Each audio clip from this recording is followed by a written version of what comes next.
Hey everyone, Miss Michaela here from the Downtown Huntsville Library, and today I am joined with Anthony. Hey Anthony. Anthony is from the second floor, our Information and Business Center, and he willingly agreed to do this today. With not much pouting from me. Today we are going to be talking about economics books. Anthony will be presenting the adult books, and I will be presenting the youth books. So, Anthony, would you like to tell us a little bit about the books that you brought today? So I'm going to focus on two series of books. One is a series called Freakonomics. So this is a book written by two people, Stephen Levitt and Stephen Dubner. And Stephen Levitt is an economics professor at the University of Chicago. And Stephen Dubner is a writer. They got together and they started writing this series of books called Freakonomics. And what is Freakonomics all about? Well, the subtitle is A Rogue Economist Explores the Hidden Side of Everything. And it's what they do in the book is they take principles of economics and apply them to situations that go on in the world, and show how there are connections between things that you would never imagine that there were connections between, and unintended consequences for things that you would never expect. So in the book, Freakonomics is the first in the series. And for instance, one of the, we're all okay. We're good. Our other coworker, Plex, tried to attack Michaela has saved everybody. I did. I feel like a hero. A superhero. She needs a cape. So, for instance, one of my favorite chapters in this book, the opening book, is why do drug dealers still live with their moms? That's a good question. Yeah, it talks about the economics of the drug trade and why drug dealers are poor for the most part until they achieve more. And part of it is that the person who did the research for that particular chapter went undercover. It was a really interesting. It's all in the book, right? And it's a really interesting story. He was a grad student at the University of Chicago, and he went to housing projects to ask about economics to people who live in housing projects. He ends up being kidnapped and then released. And then he goes back and he talks to the guy who released him. The guy who released him was kind of a higher level player in the drug trade. And he said, I won't use any names or anything like that, but I want to do my thesis on the drug trade in Chicago. And the things grad students will do. Yeah, right. If you're a grad student, this isn't nearly as surprising as if you hadn't been a grad student. Yeah, I get that. So he goes undercover. I mean, he literally goes and lives among the drug dealers on the south side of Chicago to learn how the organization works. And he said people would give him notebooks and stuff like that. And said the surprising thing when it all gets down to it, it's like any other business, right? It's a lot like a pyramid scheme. It is, and that's one of the things. It's like people who are just beginning actually have to pay to be in the game, and actually end up putting out more money than they're making. And that's why they're living with their mothers and say until you get to a higher level, you don't make anything. So. But and this spawned a series of books. There is two follow-up books, Super Freakonomics and Think Like a Freak, both with interesting stories. The fourth in the series is called When to Rob a Bank. Okay, and why is it called When to Rob a Bank? I know you're asking that very question, right? When to Rob a Bank this is a series of articles by the two of them, right? It's a series of it's just a collection of articles. One of them is about a woman who worked at a bank, and she was an accountant for the bank. Well, she was embezzling from the bank, embezzled for years from the bank. She was finally caught, and then she was sent to prison. What does she do now? other banks hire her to come in and see if people are embezzling at their bank. And so it's all about she would never take vacation, right? She kept 2 separate books. Even if she was sick, she would come into work. And so like one of her recommended policies is, of course, you force people to take 2 weeks of vacation out for 2 weeks. If there's something's going on, someone else will find it in that time period. So it's a collection of stories like that. So, like I said, it's the hidden underside of economics of everyday life. Right.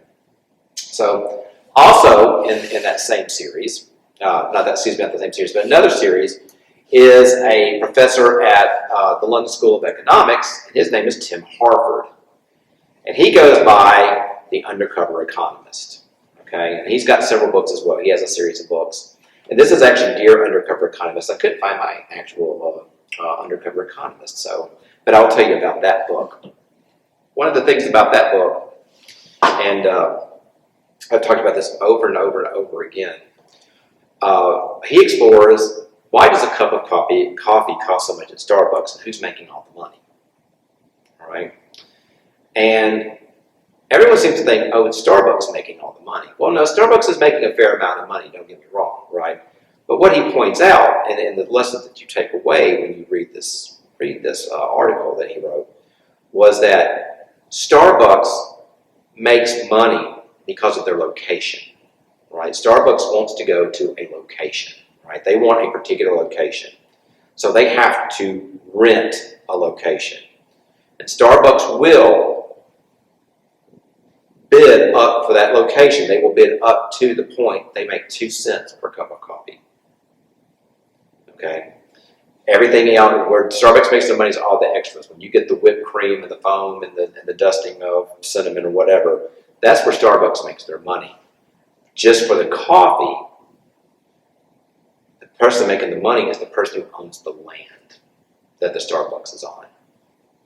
And the economic lesson, of course, is the person who controls the most scarce resource, in this case the property, is generally the person who makes the most money. Whoever has this, if you command the scarce resource, you're going to be the one who makes the money. And Starbucks makes very little. If you just go and buy a cup of coffee from Starbucks, they're making next to nothing on it. But if you get the whipped cream and the frosting and the cinnamon sprinkles on it and stuff like that, well, that's when Starbucks is making their money, because all the money from the coffee, everything else is easy to get, right? Coffee's easy to get. Everything they have that they sell is easy to get. It's not a scarce resource. The scarce resource is the property on which the Starbucks is located. Therefore, that's why the Starbucks, that's who's making money, is the people. So, and finally, another work by him, The Logic of Life. So he actually has this one. He's got The Undercover Economist. He's got this is letters people write him, Dear Undercover Economist. And The Logic of Life is a book of everyday situations and how to apply economic principles to them to make your life better. So everything in life, and a lot of people think that, well, everything in life is psychological, right? But in a way, also everything in life is economic. And economics is not just about money; it's about resources, right? And that's what's talked about in this book. You don't do everything for just money. You prestige, recognition, relationships, right? All of those can be kind of classified in the world of economics as a resource. And so, how do you work in the world around you where you maximize your ability for resources? So, and that's why, and all these books have that in common. And they talk about how economics plays out in everyday life and how you can use economics and understand the world around you better with economics. That's all really interesting. And as I was telling you before we started recording, I did watch the Freakonomics movie back when I was in high school, a very, very long time ago. Yes. And I've always intended to read the books, but one day. One day. They're quick reads. Well, once you get into them, they're really fascinating. You're like, oh my God, well, what's next? Well, for me, they are. I'm gonna say that. I do like reading so economics books. I usually like reading about poverty and stuff more often, just because it's. Yeah, there's another book out there. I have it at home real quick. I want to talk about it, and it's called "Free: The Future of a Radical Price" or something like that. And I can't remember who the author is, but it's like another one of the things they talk about, if I may real quick, and I believe it's in this book, and it may not be, and it may actually be in the Undercover Economist book. I really can't remember, but the whole idea is simply charging someone, even if it's a very small amount, is very, very different than something being free. Okay? If something is free, you don't consider whether you need it or not.